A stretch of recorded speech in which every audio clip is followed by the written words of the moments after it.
This episode of Going in Raw is sponsored by BetterHelp. Several years ago, I was dealing with a case of the blues during the holidays, and therapy was a bright spot amid all the stress and anxiety.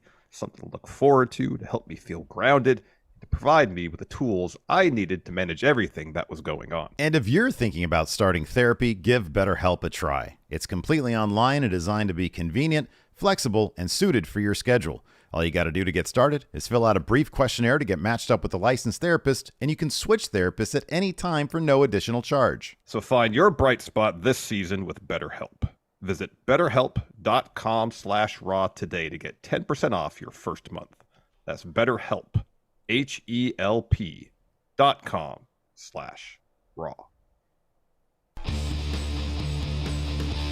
Hey, friendo, Steve here. And Larson. And welcome back to Going in Raw. In today's episode, we're talking about AEW Dynamite from last night. More clues for us to decipher in terms of finding out who is the AEW devil. We know now. It's not MJF.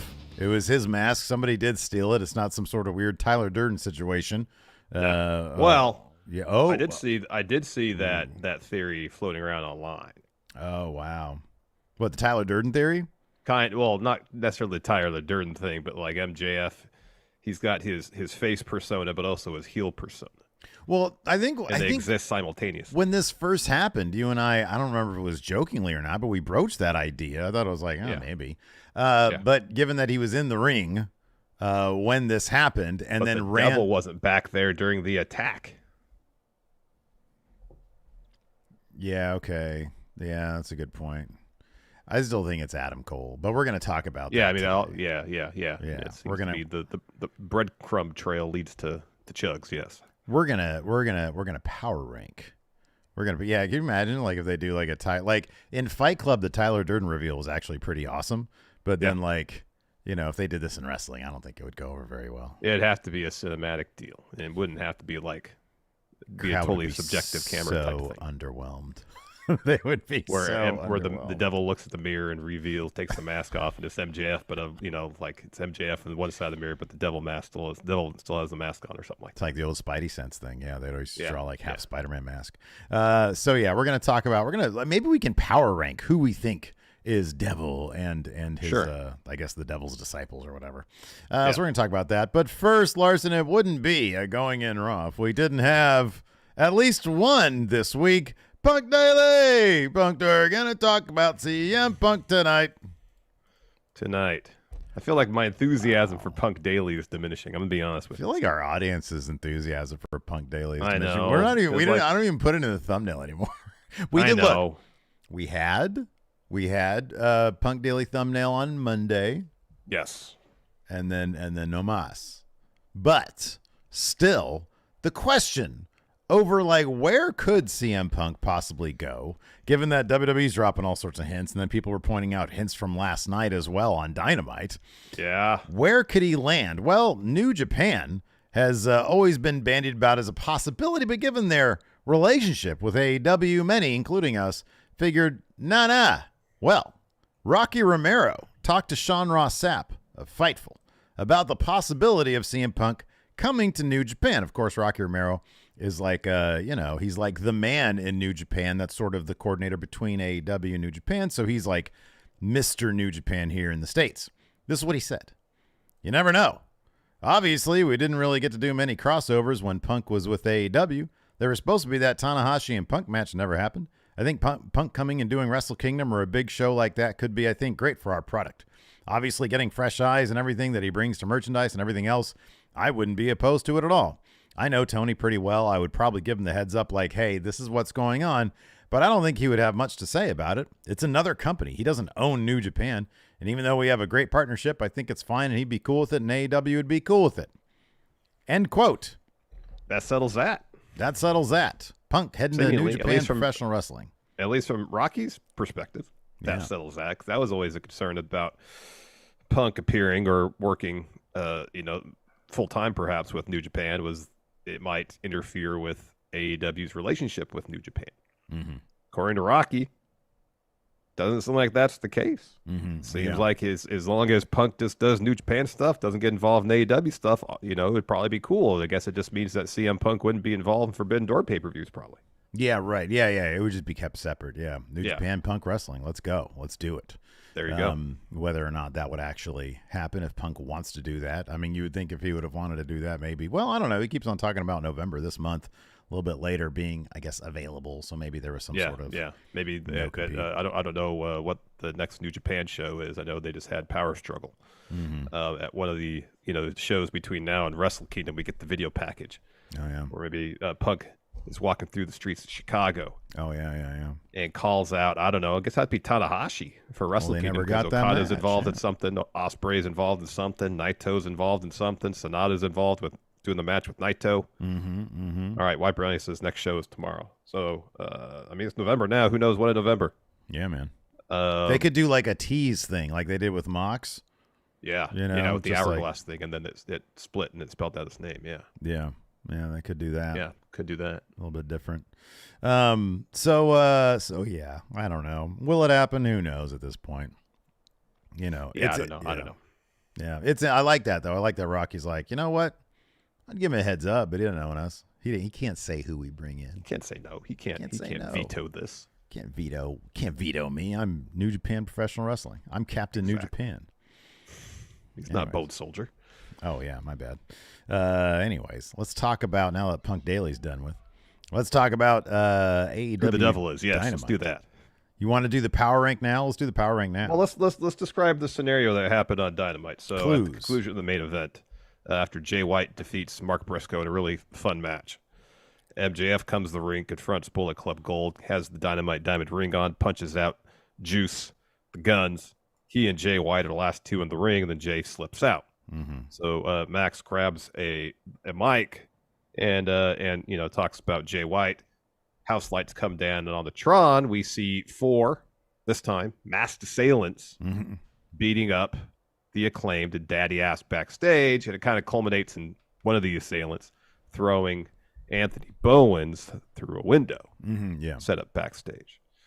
And then MJF sees out of the Tron, runs backstage, and by the time he gets to the scene, the assailants have departed. So, no devil, although it did have a quick little shot where it showed the devil, not on the scene, but separate, B-roll seemingly. Stock devil footage. And Vado stock devil footage. Exactly. Real quick shot, and then it glitched out. So, if I have a piece of paper here I can write on. All right, I do. I got so many. Right, it's like the this one has. It's got 2 200s on it. I don't know what that's for. That's not 2 200s make 400. Steve, you got that right. So the contenders for Devil, we got Adam Cole, baby. He's obviously tops on the list. He wasn't there last night. The Devil wasn't there during the attack. So that's a correlation, right? Like when he was there, the Devil was there in person. Yeah. And I know last time he was on Dynamite was the first night I believe the Devil showed up. Right. Yeah. And then ever since then, Devil has been remote. He's been zooming in the way Adam Cole's been zooming in the same way. I do love how like MJF put in the most half-hearted, airplay suggestion when he was like, "Oh, who's calling me? Adam Cole here. Put this up there." Doesn't work that. It doesn't. No, you got to go through a couple steps to get that to work. So, Cole, dude. Okay, so I'll just say this: it's gonna be Cole. It's gonna be Adam Cole. 1,000% gonna be Cole. The question is also, like, on top of that, like, are we looking at Joe's not one of the dudes, obviously. If it was Joe under one of those, you'd be able to tell. Yes. It does seem like Wardlow's probably with them as well. Wardlow is definitely. So here's what I think. There's the 4 masked assailants. Yeah. Wardlow is 1,000% one of them, because in that one video package he had a few weeks back, he mentioned the Devil having his claws in him. Yeah, right. Wardlow's definitely. Yeah. I wouldn't be surprised if Jack Perry's one of them either. I think the 4 Devil's henchmen are going to be people who feel like they have been wronged by MJF in the past. And, I think you're right. MJF is the one that was trying to get Jack Perry to turn heel in the first place. Yeah. During the 4 Pillars feud. Yeah. I wouldn't be surprised if Jack Perry is one of them. In fact, it's by Jack Perry who threw Bowens through the window. Yeah, obviously that was like a big tell for a lot of people on social media. As soon as the glass thing happened, everybody was like, "Oh my God, it's Jack Perry, isn't it?" I think he's going to be one of them, but I think Cole is the actual devil. I like this idea here from Braindead by Default. Says it's the actual devil. Wouldn't that be something else if Lucifer himself was signed to AEW? The devil's like, oh, we're gonna see aliens in 2027. I'll beat him to it. Yeah, I'll reveal myself to the world. Yeah, before those aliens can arrive. Anyway, so there's still a lot of people, I've seen this on social medias, that think that CM Punk is the one behind the devil mask. I'd be shocked. I just feel like real life is too real, man. I don't think that's going to be the case. I just don't. Yeah, I don't think it is either. Although it fits with, the greatest trick the devil ever pulled is convincing the world didn't exist. CM Punk, AEW's convinced the wrestling world that CM Punk no longer exists in AEW. Let me ask you something. Would that be super cheesy if it was Punk? And let's take whatever feelings you have about Punk and his backstage shenanigans and all that. Yeah. Because if this is a huge work, they've done a great job of it because everybody thinks it's real. And not everybody. A lot of people still think it's a work, Steve. And he's like he would be the most cooperative person that there is by buying into this and allowing people to be like, oh yeah, CM Punk, he's a piece of crap. Would that be cheesy, or would that be a stroke of genius if it ended up being Punk the entire time, the entire thing being a work? Here's the thing. I don't think the entire thing would be a work. Depending how far back you go, Brawl Out wasn't a work. No, I don't believe that one was at all. But if like the Fight It All In with Jack Perry and everything onward from that, if that was all the work, I don't think it is. I don't. 1,000% don't. But that being said, for the sake of conversations, to talk about whether Punk is the devil here in the storyline or not, it takes some balls. This is a good point here. Braindead by Default, again, with a good point. First, claiming that this is a real devil. Number two, he says, I don't think they would have risked taking Collision for that. That's real world business right there. It is. That's why I don't think that it would be Punk. If Punk's available to show his face on TV, he's going to do that. If it was going to be Punk, they would find a way to make it Punk, but also Punk would be on TV, Yeah. So I just don't. I think that there's like business reasons why they definitely wouldn't do that. Because Collision took a pretty huge hit. Well, kind of. I mean, it wasn't like the ratings were great anyways. You want Punk on that show, though. Yeah, if you can. So I think we agree that Wardlow and Jack Perry are probably two of the four. Correct. Who are the other two? Kyle O'Reilly, good friend of Adam Cole's. And Roddy? I'd be kind of disappointed if it was Roddy because he's such a comedic figure. Yeah. And I just don't see that. It would be entertaining. He just said at the beginning of the show, I'm about to show the world remind the world who I really am. I know, but then he went out and he kneed a guy and he collapsed. Or wait, was that on Collision? That was on Collision before. That was on Collision. That was on Collision on Saturday. What if FTR? What if FTR is the other two? FTR with Cole. FTR, I mean, they were in the Pinnacle. What was the last time they had interaction with MJF? When they faced Adam Cole and MJF for the tag titles. Okay. But then didn't FTR win that one? Yeah, they did. They pinned MJF. I mean, that's a possibility, I guess. Yeah. I don't know. Kyle O'Reilly and Bobby Fish. Could be Bobby Fish. Folks, I'm the devil. Where's the lie? You're not the devil. Dolph Ziggler. Oh, wow. Yeah, well, it was all former WWE guys. They were just like waiting for the no compete clauses to expire in December. Patrick Cheeseman says, what if it's all Pinnacle? It was Wardlow, FTR. And Sean Spears, right? Oh, and Sean Spears. Oh, wow. And then Cole would be like the devil guy taking him under his wing. Yeah. Ooh, I kind of like that. That's pretty good. Bad. That's not bad. Cheeseman might have got it. Here's another thing to think of. I don't think it's CM Punk, but here's something to consider. Yeah, sure. Because Phil said November, you might be seeing me or something like that. Full Gear's coming up here in 9 days. Yeah. They could have the reveal of the devil. I don't think it's CM Punk, and I don't think the devil's going to reveal themselves this soon. Because Adam Cole, and when Adam Cole's healthy, he's going to reveal himself to be the devil. Yeah. But was it Full Gear? Full Gear last year that MJF won the title, right? What was he talking about? 400. I thought he was saying, how many days has it been? Been about a year, I think. Has it been? I remember he was saying something to Kenny Omega about the number of days. Well, it was like 13 days. Bum, bum, bum, bum, bum, Yeah, bum, MJF bum. won the title last year. That's right. Okay. All right. At Full Gear. Oh, Fudgy says MJF did say he was at his pinnacle last night. Hey. Could be Pinnacle.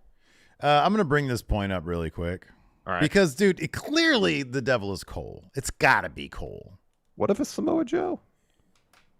I thought that too, but I feel like I don't know. There's a lot of really cool pieces right now. So also Samoa Joe vacated his Ring of Honor title, which I thought was awesome, but I see a lot of people online saying, "Oh, it just means Ring of Honor doesn't mean anything." Hey, guess what? That's been a little while now. Basically, since that dude hasn't been anything for a very long time. Yeah. Like I watched one episode of Ring of Honor just randomly a couple weeks ago because I was doing some research on Athena. Athena is the only good thing on that show. And it's honestly, it's because, and Kerry Silken even said this recently in an interview, and he was very diplomatic about it, but he was like, yeah, it just sort of seems like it's like, you know, it's not its own thing. He says every iteration of Ring of Honor until it was purchased, we had this sort of like it's us against them mentality. And now it's like literally just the replacement for Dark and Elevation. And then also Athena's there because there's not room for her on cable television because she is doing some of the best work in the AEW umbrella right now. Oh, she's doing the best work in all of pro wrestling right now. Yeah, yeah. But no, Ring of Honor does not have its own identity. It is nothing. No. It is not its own promotion anymore. Like the title means, those titles mean basically nothing. So when he did that, I thought that was a really cool statement, even though it doesn't mean anything. It's really cool for him to do that. And the crowd gasped when he did that. And it's like, holy shit, like this is interesting. Like that's why I liked, so just in general, I liked Dynamite a lot last night because I thought for the most part, everything felt focused and they sort of downplayed the stuff or they mitigated the stuff that really doesn't have a lot of focus. I asked you this during the pre-show. If you felt a month ago, do you think Young Bucks versus the Golden Jets was in the cards for Full Gear?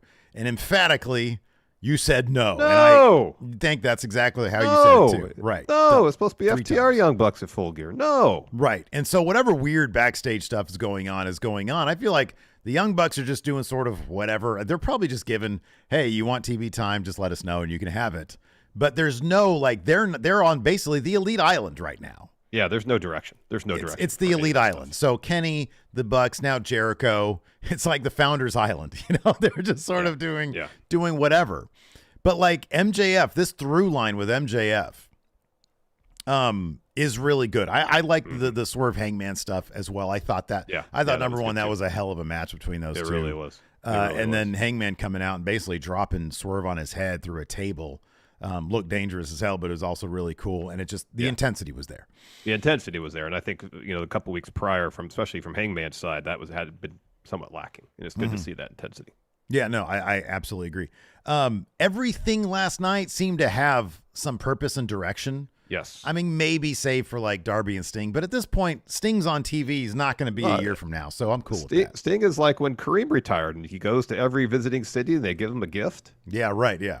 You know, Miguel Cabrera, this is last season with Detroit Tigers. They did the same thing. All the teams did that for him. That's what Sting's doing now. He's on his retirement tour. So he's going, he's hitting all the stops now. He'll have a match. The crowd will all say, thank you, Sting. And that's the story now. Yeah. The only thing that seems kind of aimless is the Jericho Kenny stuff because they were supposed to be feuding with the Don Callis family. Yeah. That's the sole reason for their partnership. Yeah. Yeah. Not to be a tag team or be tag champs. Yeah. That's what Kenny said. I know. But now they're getting sidetracked. But that's the thing that I liked about Dynamite last night is that sidetrack was one backstage segment. But it didn't long. Because Jericho was slow talking. Because Jericho's there just sucking all the energy and momentum out of everything. Before we keep talking about this Dynamite last night, I want to go ahead and pay some bills, Larson. Let's do it, Steve. All right, let's go ahead and do it. This episode of Going in Raw is sponsored by BetterHelp. The holiday season is upon us, and it can be a lot. It can be a time of joy, but it can also be a time of stress, anxiety, and sadness. And if you're dealing with the seasonal blues during the holidays, therapy can be a bright spot amid all the stress, something to look forward to help you feel grounded and to provide you with tools to manage everything going on. Yep, I've been there before. I can think of one especially difficult holiday season back in my mid-20s. And I've talked about this quite a bit when I was dealing with anxiety. And my anxiety got really bad, and I realized in order to live a happier, more productive life that I needed to go to therapy. And it took me a few tries to find someone I felt comfortable talking to, but once I did, I was able to learn positive coping skills to help manage my anxiety and get me back on track to becoming a better Larson. So if you're thinking about starting therapy, give BetterHelp a try. It's entirely online and designed to be convenient, flexible, and suited for your schedule. All you got to do to get started is fill out a brief questionnaire to get matched with a licensed therapist. You can switch therapists at any time for no additional charge. So find your bright spot this season with BetterHelp. Visit betterhelp.com/raw today to get 10% off your first month. That's BetterHelp, HELP.com/raw.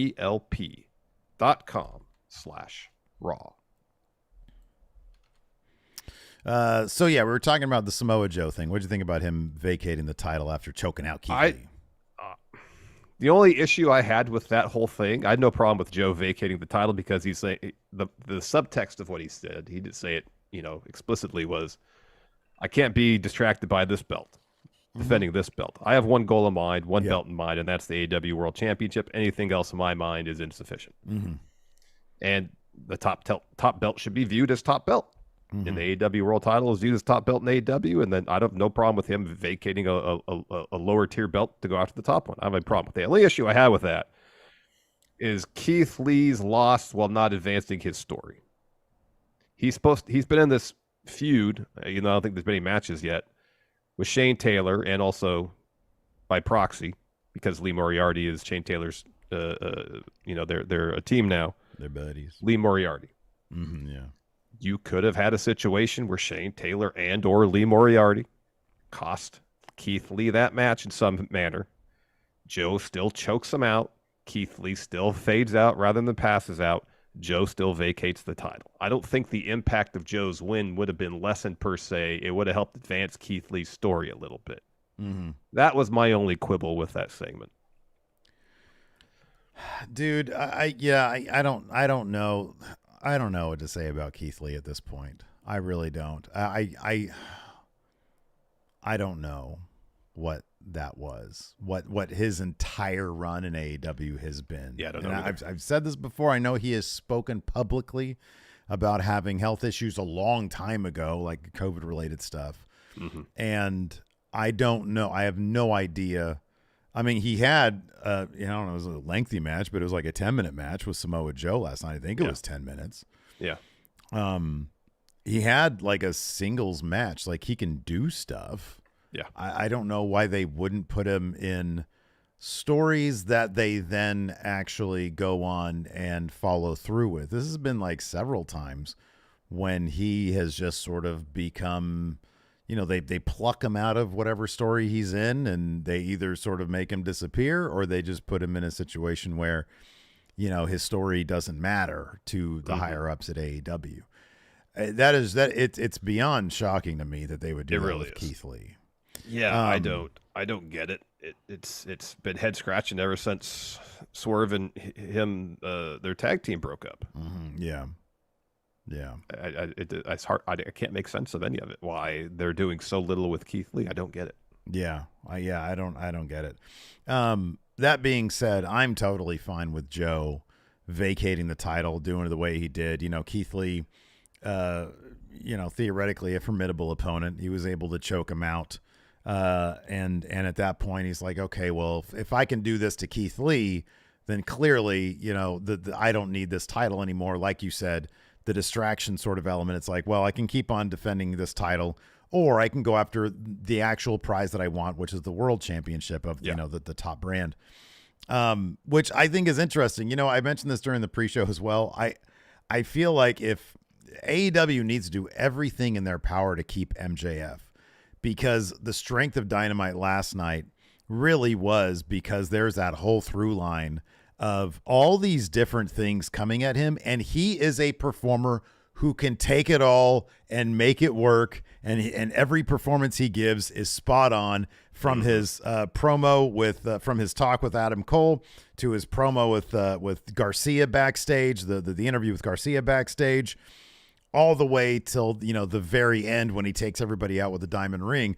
A lot of MJF, he's like the Rhea Ripley of Dynamite. Like, she is that on Raw.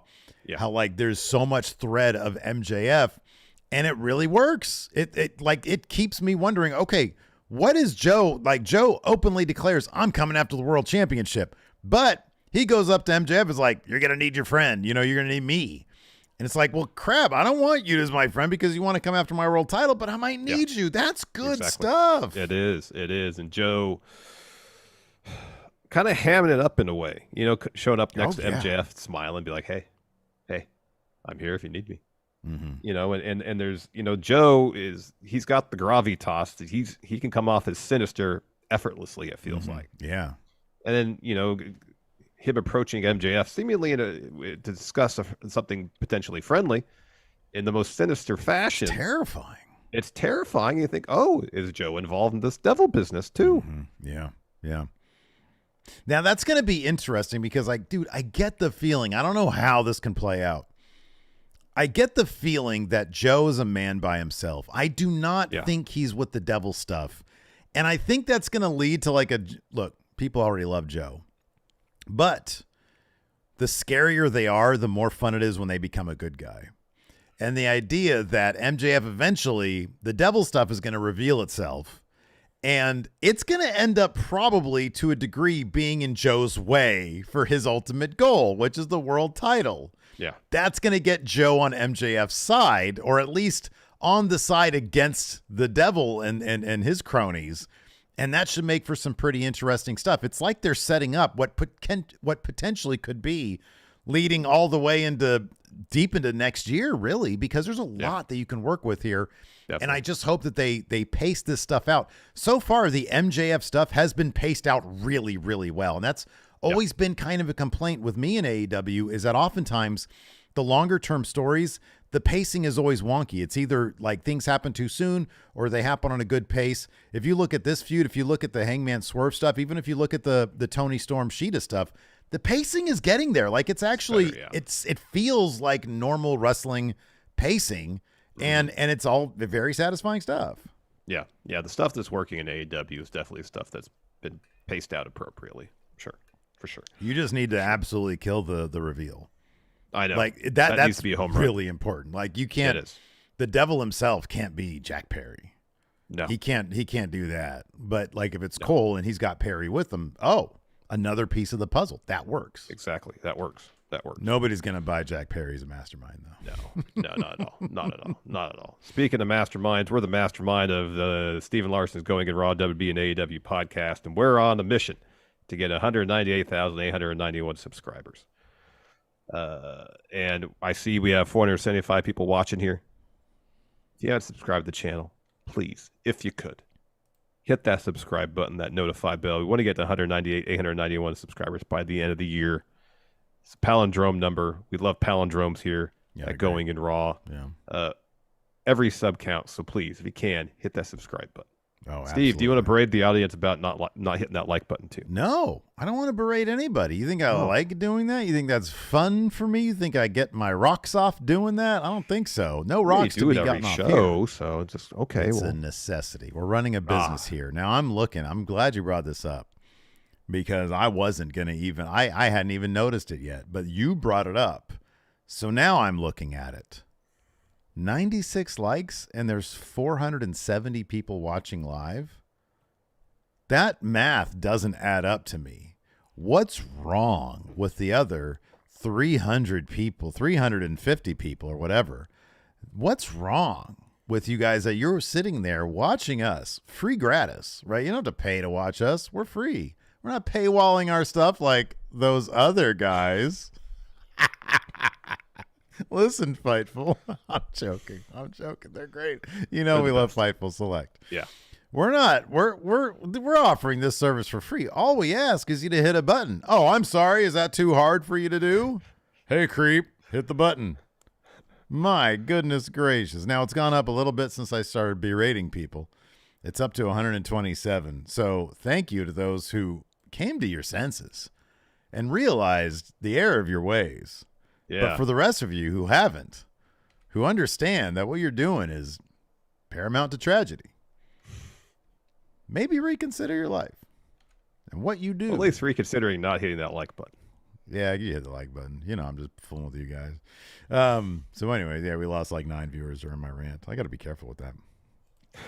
By the way, speaking of which, though, also, if you want to do more than just hit like, you can give us money as well. So we've got the join button on YouTube. You click join, youtube.com/Stephen Larson. You get bonus episodes, access to our question threads, and, of course, the huge predictions challenges. John Hosey is putting his Big Blue Championship on the line at Week of Champions 3 coming up. It's Full Gear, and it's Survivor Series, and you can become the next Big Blue Predictions champion. That's right, at patreon.com/Stephen Larson, or click join, youtube.com/Stephen Larson. It's virtually the exact same thing. You get the same benefits. And it really goes a long way towards helping grow the Stephen Larson Going in Raw Pro Wrestling Podcast, AEW, WWE. Not the name of it, but good enough. Yeah. So, yeah, go ahead and do that. It'd be great. Yes. All right, let's get into it. Show opens up with an MJF interview. So Tony Schiavone asked him about getting pinned by Jay White last week, and MJF says, let me cut you off right there, Tony. 3 seconds is all it takes to end a world title reign. No one else has been able to do it, so congratulations, Jay. Savor those 3 seconds because it's not going to happen again. That his phone rings. He goes, oh, it's Adam. I'm going to put it on the monitor here. So he just like presses a button. Suddenly, boop. Adam Cole's on the monitor right by him. And he asks Adam Cole what's going on. And Adam Cole says, everything's fine. Just really, really worried about you, man. Max, it kills me that I can't be there to help you out right now. But I have to tell you this as your best friend. Full Gear is coming up in your match against the Guns. And I know you don't want to hear this, but if you want to win this match, I think you got to take Joe up on your offer. And MJF's like, ugh, again with this. You've been telling me this all week. I'm not going to pick him. It's not going to happen. I don't need him. I can defend our titles. I got this. But I'm going to handle Bullet Club Gold tonight. That's the promise after I'm done handling Daniel Garcia. Oh, you're going to handle me? You're going to handle me? And so Garcia dances in with 2.0. And MJF says, okay, let's have a chat. Why do you think I agreed to this world title shot? You think it's because of your perfect win-loss record? Nah, I don't think so. It's because I believe in you. It's because I see a little bit of myself in you. Back when I was listening to veterans tell me how to run my business, I've proven that it's talent, not tenure. And tonight, I want to give you the opportunity to do the same. So I got a question, Daniel. Tonight, am I getting Daniel Garcia? And he turns towards Matt Menard, says, the sports entertainer? And flips him off. He says, or am I getting the pro wrestler? Garcia gets in MJF's face and says, tonight, you got a pro wrestler. And then he leaves. Adam! Adam! Roderick Strong gets wheeled in by the Kingdom. And he says, Max, I know you already know this, but I'm a wrestling legend, and I can easily give you some tips, dude. And MJF says, you know, you were a wrestling legend, but you've turned into a complete joke. Adam, I have to go wrestle. I love you, brother. He leaves, and then Roderick Strong, Adam Cole still on the screen. And he says, Adam, that's exactly what the devil would do. I'm telling you, Adam. Cole hangs up on him. Roderick turns to the camera and says, it's time to remind everybody exactly who the hell I am. He takes off his glasses and throws them down. Yeah. Yeah. So, I don't know. Maybe he is one of the devils. I don't know. Maybe Roddy is the devil. Yeah. Again, he's such a comedy act at this point. It'd be kind of hard to... What if he's like he's in the devil mask? Adam! I know. That would be pretty funny. That would be pretty funny. It would be pretty funny. So, first match of the night, Daniel Garcia versus MJF. Great bout. MJF's working Garcia's arm early. Eventually, Garcia starts working MJF's knee after MJF misses a Panama Sunrise. At one point, Garcia, his arm's so bad, he tries to lift MJ up for a pile driver. Can't do it. Does a one-arm pile driver. Yeah. That was cool. Awesome. That was awesome, yeah. So MJF kicks out of that. Garcia locks on the Dragon Tamer, and he's really cranking back on the Dragon Tamer. So far back that like his head's basically touching the mat. Mm-hmm. And so MJF can kind of grab Garcia's head and reverse the hold into Salt of the Earth, the Fujiwara armbar, and Garcia has to tap because he's had his arm worked over so badly. And so after the match, MJF offers Garcia his hand, crowd chanting sportsmanship. Garcia walks up to him, about to shake his hand, and Daddy Magic and Cool Hand Ange intercept him, not once but twice, and eventually escort him out of the room. I like that bit too. I like that a lot. I thought that was good. I like they're bringing back the push and pull within Daniel Garcia of who he wants to be as a professional wrestler. Well, he doesn't have the rock star charisma of Chris Jericho, right there. You know, hey, you could be like me if you're a sports entertainer. So you got Matt Menard and, and what's his face? Cool Hand Ange. Cool Hand Ange, yeah, with his 50s aesthetic. With his switchblade comb, yes. Yeah, right. After that, we had a Mark Briscoe, Jay White video package. That was main eventing. And then we had Darby Allin and Sting versus my favorite tag team in AEW, the Outrunners. What an amazing name that is. Oh, their names, their individual names are great too. Truth Magnum and Turbo Floyd. What great names. Brilliant. Absolutely brilliant. Great stuff. Really great stuff. The whole aesthetic's fantastic. The names are fantastic. Yeah, they're pretty awesome. So, of course, Sting does the thing. They try to do some double team moves on him, and Sting just no-sells the whole thing. Sting ends up putting Turbo in the Scorpion Deathlock to get the win for him and Darby. A short match, but like you said, I like your metaphor there, your analogy to who was it? It was Kareem? Kareem, yeah, in the late 80s. Okay, he did like a goodbye tour thing? Yeah. That's fun. Yeah. So, like he announced before the season started, this is my last season, and every stop along the way, visiting city, they give him some gift. I like it. Yeah. I like it. Next, we had the Hikaru Shida, Tony Storm sit-down interview. This had very much the Tony Storm aesthetic. It was all black and white, yeah. Black and white. Looked like it was shot on film, or at least had a filter over it. Shivani says to Tony, hey, you're the one that challenged Shida for the title at Full Gear. And Tony says, that is correct, Mr. Schiavone. And then Tony asks Shida, what are your thoughts on this match? And Shida says, what happened to you, Tony Storm? You want this title? I don't think so. You want this as an addition to your shitty acting. And Storm says, you happened to me, darling. You happened. I was to walk into Wembley Stadium with that title, then you happened. I thought I'd be fine. Dust off the old knees, and I'll just win it again and become the first ever 3-time women's champion. And then you happened again. Well, you don't happen anymore. I happen. I couldn't make history, so I became history. You may have that title, but you will never have the spotlight because it belongs to me. And so Tony takes the contract from Shivani, signs it, and passes it back to Tony, who passes it to Shida. She signs it and says, you know what will happen? What always happens. I'm going to beat you at Full Gear. And Tony stands up and says, there's a saying in show business, chin up, tits out, and watch out for the shoe. And so she produces a shoe, and then Shida smacks it out of her hand. Yeah. No, it was good stuff. And Shida plays into it perfectly. Yeah. Oh, yeah. That's really good. That should be. And on top of that, the great thing about it is that they're both phenomenal wrestlers. Oh, yeah. So, like, the actual match is going to be really good. Oh, yeah. Yeah. After that, we had Swerve versus Pentagon. This was really good stuff. You got to figure with these two. That's a hell of a matchup right there. Yeah, this is awesome. This is one of those matches you got to go watch it because it's great. So towards the finish here, Pentagon's looking for Fear Factor. Swerve escapes that. Looks for a house call. Penta sidesteps that. Looks for a Fear Factor. Swerve escapes again. Hits a DVD. Snaps Penta's arm and falls up with a top rope double stomp to get the win. Now after that, as had he promised, Swerve started untying Pentagon's mask so we could all see his face for like the 15th time since I started paying attention to Pentagon. Hangman runs to the ring with a chair. He's clad in all black. Chases Swerve up the ramp. Blasts him at the chair a couple times. Security comes out. Hangman blasts them with a chair. Picks up Swerve and hits a deadeye off the ramp through tables onto the floor. And Paige yells at Swerve that he's a dead man. It was good stuff. Like you said, the intensity was there, man. Yeah. The intensity I felt like from Hangman's side of things has been kind of lacking, but I'm good. They gave an opportunity to showcase it. Then we got a Bullet Club Gold interview. Bang, bang, gang. Bang, bang, gang. Alex Marvez reminds Jay White that if Mark Briscoe beats him, that Mark will get the title shot at Full Gear. And Jay White says, yeah, I'll get to Mark Briscoe, but first look at us. Here we are. Here I am, still with the Bang Bang belt.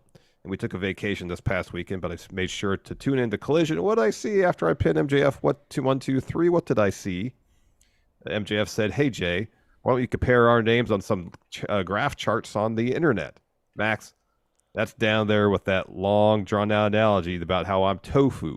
But this is Max's world, isn't it? You want me to play along. I'll indulge you. Max, maybe the reason the graphs are like that is because you spend all your time searching your own name, hoping that one day you'll see those graphs in a way that'll appease all those insecurities of yours. No matter what happens, no matter what you do, Jay White has always been better than you, and everybody knows it. Now that I've gotten to compare MJF to JAY, I am truly elite. And tonight, I will show that against Mark Briscoe. And MJF, you just sit back and watch everything. Now, before I saw the beatdown after the main event segment, I was like, oh, is it possible that Last night, it was Bullet Club Gold doing the attacking, being masked assailants. Not to say they are the ones attacking Jay White the first time. Not saying that, but in this instance, just try to cause confusion and chaos. Mm-hmm. Yeah. But that wasn't the case because they were like right there on the ramp when the lights went down. Yeah. No, I also appreciate that. I love Jay White. Sometimes his promos can go a little bit too long. And again, they kept this nice and short. Yeah. So I like that. But no, that's what I mean, about the devil stuff. Like, I like that we got to, again, a couple more clues. Like some people have been weeded out. And yeah, I know Max was in the ring and they did the thing where it showed him, but I find it difficult to believe they do a Tyler Durden thing. Yeah. That's a little too much for me to believe. Then we got this video package about the Like a Dragon street fight incorporated with video game footage of Like a Dragon. Yes. It's the Sega partnership or deal they got going. Sega. So that was next. And then we got Chris Jericho. Kenny Omega for an interview. So Renee asked them. Kenny looks, by the way, like we joke about it, Kenny looks sleepy in these things. Yeah. Like he really would rather be doing Are you surprised at all that they re-signed with AEW? No, I'm not. And part of me wonders, we saw this the first year of the company. Like the elite took a back seat so that they can develop the future of the company. Mm-hmm. And I wonder if in their minds, like at some points, we got to take a back seat so we can focus on other stories, but then we'll get our time and then we'll take a back seat again. But, especially if someone like Kenny, who he's older than the Young Bucks, I believe. He seems beat up. He just seems beat up. This is probably like the last full-time big money contract he's going to get in his career. I'd love to see him do stuff that's really vital. But maybe it's a situation where it's like, it's my turn now to kind of take a back seat so we can focus on other stories. And at least here's an opportunity for me to work with his friend Don Callis, probably his friend Chris Jericho, his best friends, the Young Bucks. We'll try to take this and make something of it. I don't know. I guess you can't also. So obviously, and we talked about this briefly, but obviously, when FTR were tag champions and the Young Bucks won the number one contender shot, they were going to have that last match or have another match, because at that point it'll be 4 and then it'll be evened up. Yeah. And then you get word, the reporting was FTR was like, oh, we've got a cool story idea. Shock title change. We dropped the titles to Bill Big and Ricky Starks, which takes like the titles off the line for the Young Bucks. So the Young Bucks, that title shot looks like it was supposed to be to FTR, but then FTR convinces the boss, hey, boss, do that match. Let's do it. Now, if I'm Tony Khan, aren't you thinking, whoa, hold on a second. There's a lot of money to be made in another Young Bucks FTR match. Everybody loves your matches. And this is for the titles. We put them back on the Young Bucks. You guys lose them. It's okay. You'll get them back at some point. I got a better idea. Bill Big and Ricky Starks. Shock title change. Tony Khan said, okay, sure, we'll do that.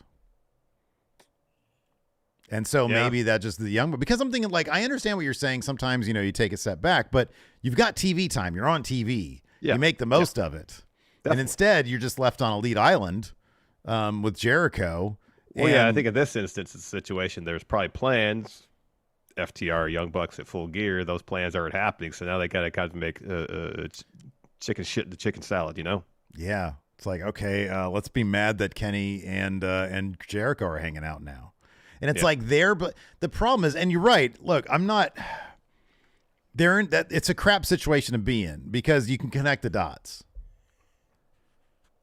But like, creatively speaking, it doesn't really make sense because they're blaming Kenny for aligning with Chris Jericho. And they're like, hey, remember we used to do stuff together? We were the Elite. Hangman is out. Swerve has a whole ass crew. Why aren't you like just covering him back there? When he comes running out with a chair, why don't you go Young Bucks where are move you into guys for Hangman's him? house so no one can break in. Yeah, right. Like, show He can us that they give a shit about beds that for you guy. in the garage, Young Bucks. Mm-hmm. Yeah. Sorry to interrupt. No. I know you're on the same. I know we're on the same page with this one. Yeah, no, it's one of those situations where it seems like there might have been creative plans in place. For whatever reason, plans change. Plans had to change. And now they're scrambling to come up with something so the Young Bucks and Kenny have matches on the Full Gear card. Mm-hmm. That's what it feels like. And this is why this segment and this whole story feels a mess, because it is a mess. Mm-hmm. Yeah. Because there's probably really, really solid plans in place. Those plans got thrown out the window, and now they got to scramble for something else. Yeah. Anyway. I got a great idea. Bill Big and Ricky Starks put the title on them. So I wonder how many individual CM Punk references there are, especially once the Young Bucks show up. So Renee asks how they're feeling ahead of the street fight. Jericho says, I think that when Don proposed the match, he didn't think Kota Ibushi and Paul White would have our backs and be our partners. See, we've got some good friends, Renee. Hold on, Chris Jericho. Anytime within the last 6 months, Kenny Omega needs someone to have his back, he calls one person. Who is that person, Steve? Chris Jericho. No, it's Kota Ibushi. Kota Ibushi. Kota Ibushi. So at least the third time has happened, so I don't know why Don Callis would be surprised by that. So, Jericho, you're wrong. So he's interrupted by the Young Bucks, and Matt says to Kenny, we actually set up camp with the extras in the broom closet. There's no space in our locker room. Chris's bag is too big. But I like what you're doing here. The whole tag team thing even got a cool name, the Golden Jets. I bet he, pointing to Jericho, came up with that. Or another really cool name, the Elite. The guys who started this whole damn place. And then Jericho starts giving the Bucks shit for not having Kenny's back when Will Hobbs attacked them. And says it was actually the four of them that got AEW off the ground. And Matt says to him, you would say that. The way I remember it, we started the revolution. You swooped in for another big check, didn't you, Chris? And Jericho just does you might remember who you're talking to here. You're talking to Kenny Omega and Chris Jericho, two of the greatest to ever do this. You might be the greatest tag team in the world. I'll give you credit for that. But I still think that Jericho and Omega can beat you. And so Matt says, hey, let's make this a real thing. Match at Full Gear. Jericho says, I like the idea, but up the ante. If we win, we get your title shot. Matt says, no, up ante more. When we win, Golden Jets have to break up. Yeah. So let's pause there really quick. Like, how long have Golden Jets been a tag team? I don't know, weeks. But they have a new shirt. It's not exactly, it's not exactly a big loss if they can't team up anymore. I know, but for the Young Bucks, as Matt said, because when you break up, then we get Kenny back as our friend. Friendship. I will say this about AEW. They do annoying friends better than anybody else. And Kenny called him out on it, too. Yeah, and he said this. He says, look, if this is about who's the greatest tag team of all time, it's you. I don't want to wrestle you guys. But if you're asking me if I think I can beat you, we've been down that road. We've done it before. Yeah, you want to talk about Ibushi? You want to talk about Hangman? I beat you. This attitude that you brought into this room, that Chris Jericho and Kenny Omega can't rise to the challenge, we can do it. So if you really want to do this, we'll do it. And maybe clean up your act. And quite frankly, you'll start acting like real adults rather than a bunch of sissy, whiny, bitchy children. Matt says, oh, that's not the first time I've heard that. Who called Matt that? Who called Matt that? Yeah, CM Punk. Yeah, probably. Kenny responds with, well, maybe you need to hear it from someone like me. See you in L.A. And Jericho says, and Kenny leaves and Jericho's just standing there. He says, I'll be happy to take you to the woodshed and beat your spoiled brat asses. And by the way, I have my own dressing room. He does a weird face. He goes, yeah. That's supposed to be a mic drop to him. Mm-hmm, yeah. No, I love the annoying friend trope in AEW. It's thick. Yeah. There's always somebody who's being an annoying ex-friend. Yeah, or Kurt friend, whatever the case may be. Then we got Keith Lee taking on Samoa Joe. A fun match while it lasted. It lasted about 10 minutes. As we mentioned at the head, I just really wish that Keith Lee's loss was storyline motivated, as opposed to just taking a clean L to Samoa Joe, because at least it advances something with Keith Lee. Yeah, I know. I don't know. I never know what to say about the Keith Lee stuff anymore. I know. Because you're 1,000% right. Cultaholic rated us, by the way. What's up, Cultaholic? Hi, Cultaholic. Thank you. For on the Twitches. Dude, I don't know, man. I don't know what to say about Keith Lee. It's been one situation after another where it's like, why did they do this with Keith Lee? Like, that just doesn't make any sense to me, but I don't know. Yeah, I know. So Keith Lee's looking for his finisher. Joe escape, locks on the clutch. Lee fades and tries to fight out, but eventually passes out. So Samoa Joe gets the Ring of Honor TV title from the ref and just kind of looks at it for a second and then calls for a mic. And he says, "What stands before you is the greatest Ring of Honor TV champion of all time, but I did not come here to be merely your TV champion. I said hunger is what defines the great. The greats will consider me officially hungry. Tonight, I vacate the Ring of Honor Television Championship because the next gold that is going to be on my shoulder is going to be the AEW World Championship, whether you like it or not, Max." You know, I just realized? Huh. This was a winded promo, but it was still like a 10 out of 10. Oh, because Joe's the best promo ever. It's the best promo in history. Yeah. Name someone that can compete with Joe. Luthez. You've never heard him speak. You're right. But everybody says he's the best ever. I have it on good authority that Farmer Burns was a killer promo. Oh, wow. He had a megaphone. Not a megaphone. Those ones that's just the cone with the end cut off. Yeah, it's just a cone. Yeah, exactly. Hear ye, hear ye. Hear ye, hear ye. Any man who steps up to Farmer Burns. 2 bits for a chance to win $5. If you can be in the ring with me for 3 minutes. They went Orange Cassidy promo, so he's got Hook there standing behind him, and Orange says, "John Moxley, you must have lost your mind saying that I overlooked you, that I don't respect you. You're the only person I've been thinking about since you left me to pool my own blood in Chicago after taking my international championship. Sorry that when the opportunity knocked, I didn't pick up the pieces of Rey Fenix. I picked up the pieces of the international title that you dropped. Now holding it doesn't feel the same because I need to beat you. I have to beat you to be the Universal Champion that I know I am, and at Full Gear, I will beat you." Oh, the Universal Champion. Interesting. Oh, I said Universal, sorry. I like this. I like the Orange. It's simple, and it's given like Orange Cassidy a little bit more of that character. Like, oh man, I give a shit, and that's when he's like, things are getting kind of cool with Orange Cassidy. Is when he starts to give a shit about stuff because his entire thing is he's a nihilist. Not giving shit. Yeah. It must be a nihilist. Then we had the guns. Does he have a marmot? Oh man. Then we have the Guns versus the Bollywood Boys. It was great to see Bollywood Boys. I love the Bollywood Boys. They're great. Yeah, man, they're awesome. The crowd pop for the Bollywood Boys too. Why wouldn't they? They're great. Yeah, they lost really quick to the Guns though. It was like 30 seconds. Ben, what's your favorite? What's your top Bollywood Boys moment? See if it's the same as mine. Oh, it's when Orton did the belly to back on the one dude on the announce table. He took an awkward landing, and Orton looked at the camera and did this. Oh no! Yeah, that's the what best. did I do? So the Guns get on the mic after they win with the 310 to Yuma really quickly, and Colton says, "Max, you're a liar. You've been lying to these people for years. You call yourself a generational talent, but you're not. You've been telling sob stories about how you didn't make it. That's not what a generational talent does. You think LeBron James went to the NBA and said, nah, not yet? No, he went into the league and ran that bitch since day one. Just like me and Austin. We've never been told no. We were never told we weren't ready. We're made for TV. We've been doing this for 3 years. We're former AEW tag champs. We're about to be Ring of Honor tag champs because we're generational talents." And Austin takes the mic and says, "Max, you're an embarrassment. Past 3 months, you defended the Ring of Honor titles 1 time.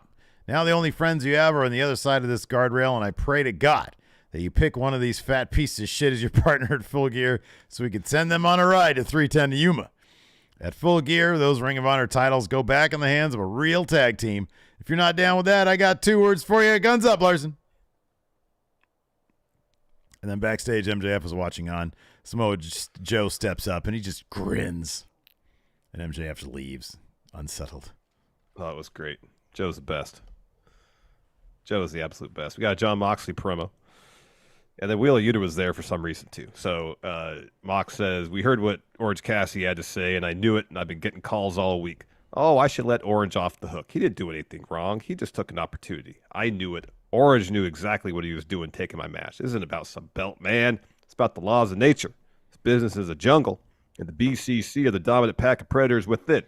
Kind of example of my setting for Yuta here. If I don't beat the ever-loving piss out of Orange, what kind of example are you setting for Hook?" Talking to Orange, teaching him that he can just do and say whatever he wants and it's fine. There'll be no repercussions. That HR will come in and save him. What kind of example are you setting for the people who think you're some kind of hero, huh? You don't even deserve to get to Full Gear. You don't even deserve to make it to Sunday. So the minute we land at LAX, it's on. Gang warfare. Whoever you want to bring, if you can bring it to Full Gear or make it to Full Gear, good for you. Hook. Please take notes if your fingers are still working. And then, look, I think you might be some. You might think you're some tough guy, but I guarantee you crossed the wrong crew. See you in Cali. Not a lot there for the Utah heads, Larson. No, not eating very good today. Starving. So not hungry. eating well. So hungry. As Brain Dead here but says. But a snack. But a mere snack. Scraps for Utah heads. Not even that. Yeah. Yes. A taste. I like this next bit, dude. The Wardlow video package. Yeah. This is like the first time I've been like, okay, all right. Like, I thought that it was genuine. It was like, he's got clear motivation. And it's like, I've understood this, but like this sort of encapsulated also perfectly. And he said the devil like several times in this. So, yeah. I still feel like he needs to loosen up his delivery a little bit. He comes off as a bit too pro wrestling and stiff. All right. You're channeling your inner, it was an acting teacher, Meisner? Yeah, Meisner. He's got to do the repetition exercises. Wardlow, take us to a place where you felt, wronged by a person in real life. Channel those emotions. It's like one time I went to the gym and I tried to sign in, but they didn't have my info. And I was like, I thought I could go to like any of your locations. And they're like, no, you only have one home location. You can only go to that one. And he's like, well, that's the whole reason I signed up for this gym and not the other workout place. They really leaned in like that. He really leaned into their face. Yeah. And they're like, okay, sir, go ahead. After that, we had Julia Hart versus Red Velvet. Oh, the best theme song maybe in all of pro wrestling, Julia Hart. Gosh, that's such a good song. It's a really good theme song. Good to see Red Velvet back. It is great to see Red Velvet back. Yeah. I think they said she'd been out for 9 months. Oh, my gosh. Yeah. Because of a knee injury. She had the knee brace on. Yeah, Red Velvet's great. Yeah, this is a really fun match, too. Julia's really come a long way, dude. Mm-hmm. Yeah, it was good. So anyways, Julia hits a super kick, stomps on Velvet's ribs, and it gave this like 10 minutes, too. Goes up top, hits a moonsault to get the win. After the bell, she locks on a Heartless. Sky Blue comes to the ring. Julia breaks the hold, gets right in Sky's face, and gives her a scowl. Willow and Statlander come to the ring. Statlander steps in front of Sky. Sky moves to stand between Chris and Julia Hart, and Julia just leaves. I like that. Julia's a menace. She's a threat. Yeah. I like it. I think it's good. Statlander just can't help herself to get in between, get in the business of all this, huh? It's not her business. Not her business. Stop with that. Yeah, man. Yep. Sky says, anything I got to say, I'll say to Julia. Mm-hmm. Yep. Chris, you don't got to get involved with this. Not your business. Not your business. After that, RJ City introduces AEW's newest signee, Mariah May. She steps in the frame, says, so nice to meet you. I'm excited to be in AEW. So he's like, what are your aspirations, your goals here? And she says, well, I wrestled all over the world. I just came from Stardom in Japan. I'm so excited to be part of the AEW's women's division. And I'm a big fan of your work. And RJ's like, really? And Mariah goes, yeah, it's Tony Storm. She's the reason I went to Japan. And since Tony went to Japan and went to AEW, now I'm in AEW. And RJ says, well, maybe I can set up an introduction between the two. And she gets super excited and kisses him on the cheek. And he's like, oh, man. Mariah May, everybody. I've seen, since she debuted last night, I've seen a bunch of clips on Twitter. She did a lot of good work there in the Stardom. Mm-hmm. And, looking forward to hopefully, just give them more time. Give them more stuff to do, the women. Exactly. My goodness gracious. Man, not difficult. After that, we had a main event. Jay White versus Mark Briscoe. This is a good match, dude. It was a good match. Mark Briscoe's such a good wrestler. He is such a good wrestler. And he's got nothing but charisma, man. Oh, absolutely. Absolutely. It's great to see him in the main event. Jay White, though, gets the win. Hitting a Blade Runner to get the W. After that, MJF hits the ring, as mentioned earlier, with the Dynamite Diamond Ring. Takes out the Guns and Juice with some punches. Has a stare down with Jay. Jay slides out. So MJF grabs the mic and says, look at me, Jay White. I hope you had fun playing dress up as top guy because pretty soon playtime is almost over. You got to get in the ring with the real world champion, with the real generational talent, MJF. When I won that title, I made a promise to myself that I was going to go down as the greatest AEW world champion of all time or die trying, and that's what you're dealing with, Jay. You're going to have to kill me to beat me. I'm not just fighting for me anymore. I'm fighting for everybody who's been on this journey with me. I'm fighting for Adam Cole, fighting for everybody watching at home, I'm fighting for everybody in this arena. I'm not just a scumbag. I'm their scumbag. So I have one question for you, Jay. At full gear, when I'm the only one standing between you and immortality, will the leader of the Bang Bang Gang, the man who is always carrying around a fake little gun, will you be able to be the first man to pull the trigger? Lights go down. Camera backstage follows as some masked assailants attack the Acclaimed daddy ass. Bowens gets thrown through a pane of glass. In a room, I saw this on Twitter, in a room that apparently had no door. So I saw that too, but the guy scurried away, I thought, out of the room. So I don't know if it was like a Gary's Mod thing. It was Kool-Aid Man style, man. Just busted the wall. Get out of your human aquarium. Exactly. And so the camera cuts to a quick shot of the devil, glitches out. MJF sprints up the ramp, goes backstage, and finds the scene. And Joe just walks up and says, "Looks like you've run out of friends, champs." He laughs, and then he leaves. It'd be great if as he was leaving, like, a pant leg from his devil's, like a devil outfit. Yeah, yeah. He's like, oh, shit. Oh, no. Oh, you didn't see that. You didn't see that. Anyways. So, yeah, there's your Dynamite recap. Would you guys like, or Larson, would you like to answer some questions? Answer some questions. Or Friendos, do you want us to answer said questions? On your marks, Lou here says, Russell Talk today, well, I assume that's what WT stands for, said there might be a chance Collision could be canceled. Do you think Tony Khan would actually do it? That would not be if it were to happen. I don't think it is. That would not be a Tony Khan call. That would be a Warner Brothers Discovery call. And the only thing I've heard about that is that Andrew Zarian of the Matman podcast said there's not going to be a Collision the day of, or leading up to World's End. As of now, there's not one scheduled.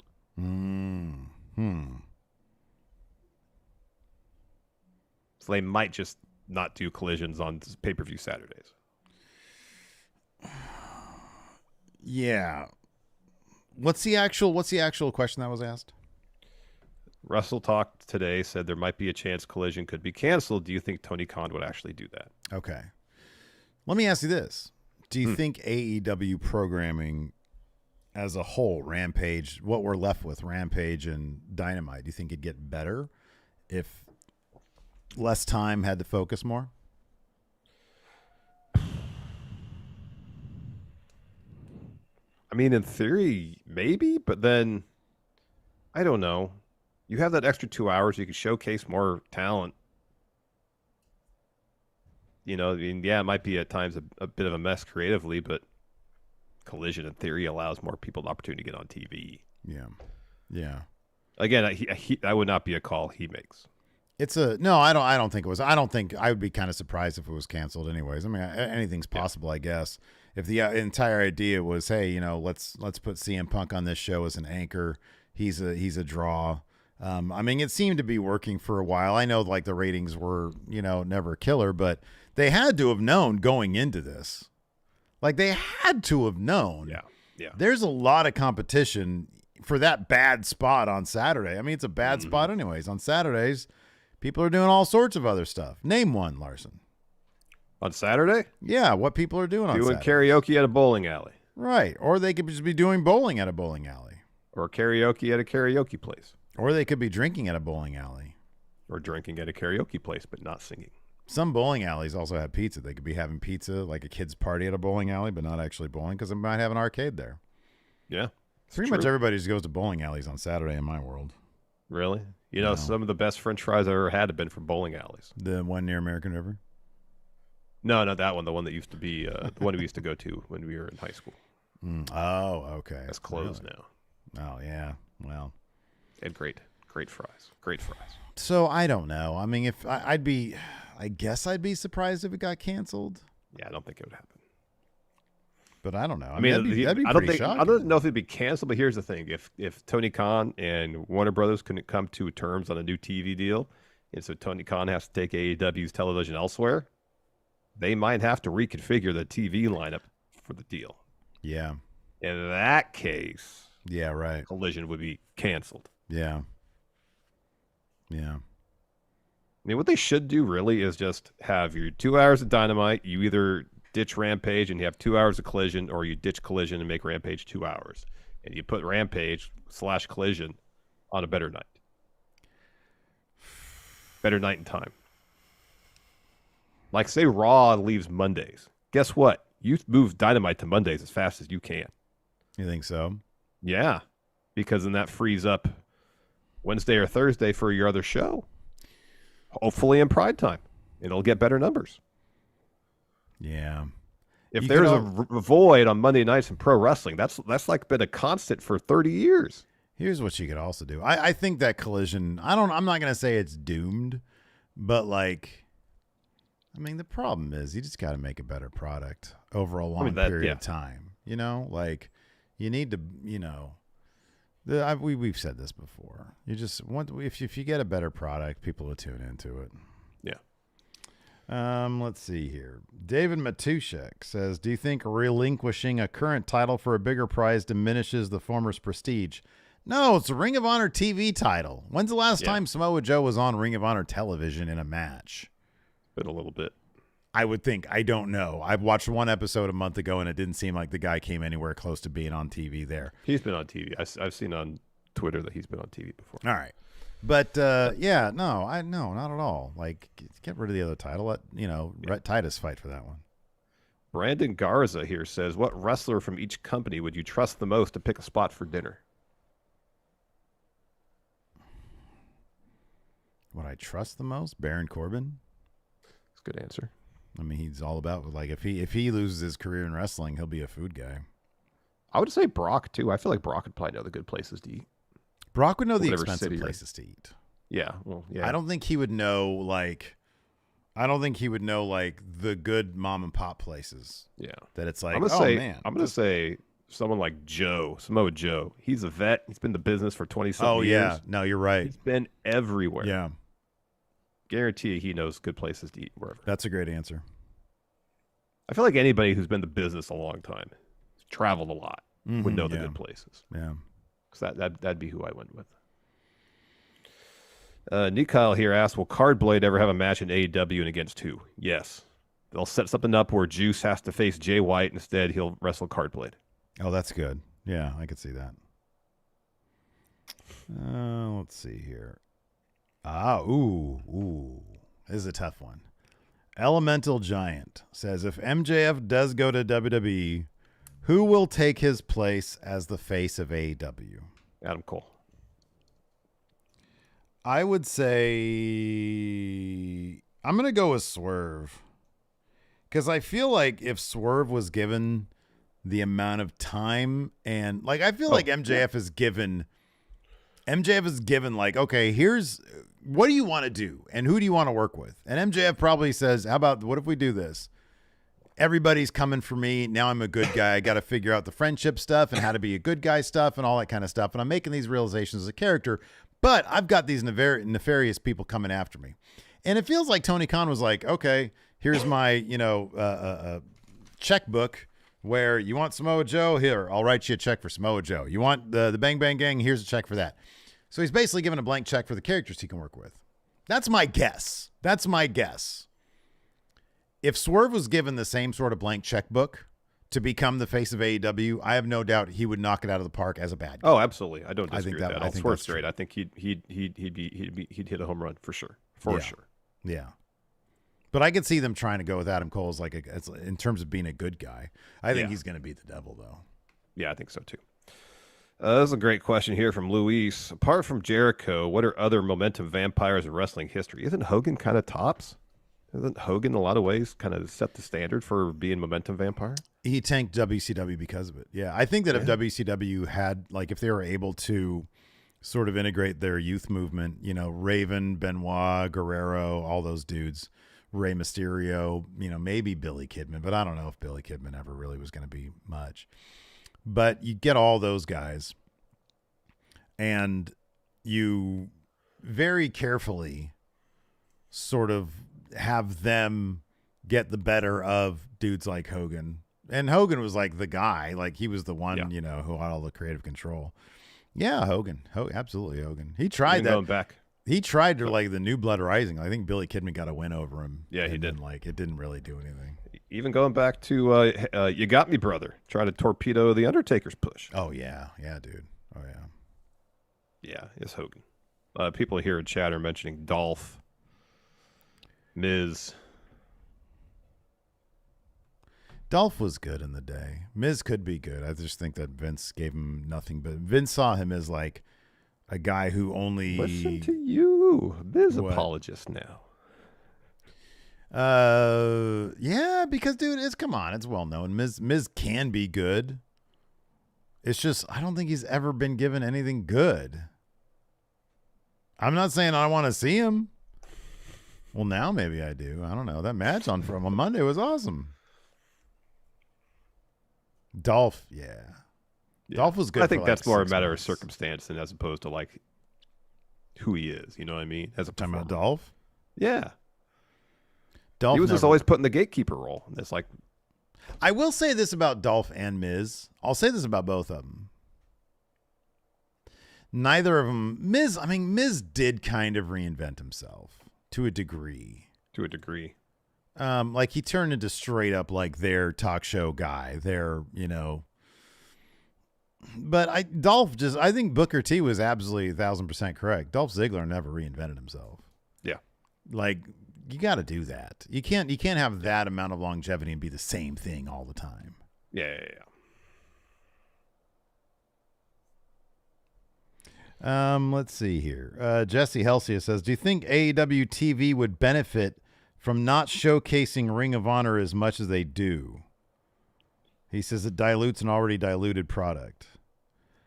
I don't know. I think showcasing Ring of Honor talent in Ring of Honor would probably help Ring of Honor's product. Or their champions, at least. I mean, I don't know. It's like, Ring of Honor is to AEW as NXT is to WWE main roster. And WWE main roster, they feature NXT stuff. They just never put big names down in Ring of Honor for anybody to care about it. Like, Yeah.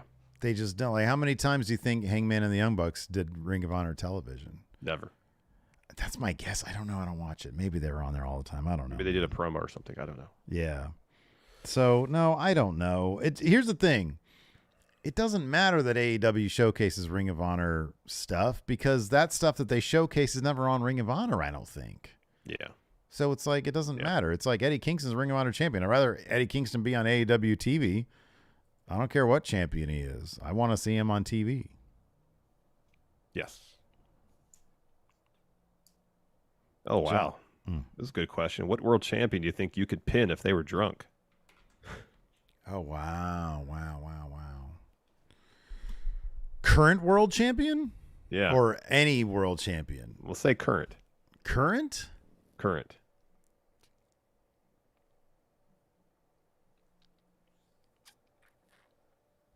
So, like, physically, I'm bigger than MJF. Alex Shelley. I'm probably about the same size as him. I think you're taller than him. I think you're bigger than Alex Shelley. Maybe. I believe that. Taller. I'm going to say he's like 5'8". Maybe. We saw him live at the Prestige show in here town. I don't remember how tall he was. Small. World champion. Who's oh no, not Sonata. Sonata's big, I think. Yeah. He's super jacked too. Yeah, he's jacked. Like Roman, no. Seth, no. MJF, no.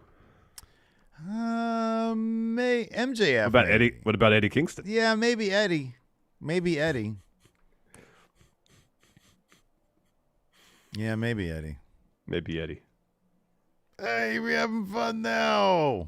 He's had like too many shots. I just read the story today about how he crapped his pants in a match after a night of drinking. So. Oh wow, yeah. I pooped myself. Yeah. Anyways, on that awesome question, we're gonna call it a day. Thanks everybody for tuning in. We appreciate it. Oh, this guy just pinned me and I shit myself. I shit myself. Who wants to go get some drunken Reese's pie? Me, Eddie. Yeah. Anyways, that's going to do it for the show. Thanks, everybody, for tuning in. We appreciate it. Till next time. We'll see you around. Goodbye. Oh, Heather says Alex Shelley's only about 5'6". Wow. Jeez. Yeah. He don't even need to be drunk.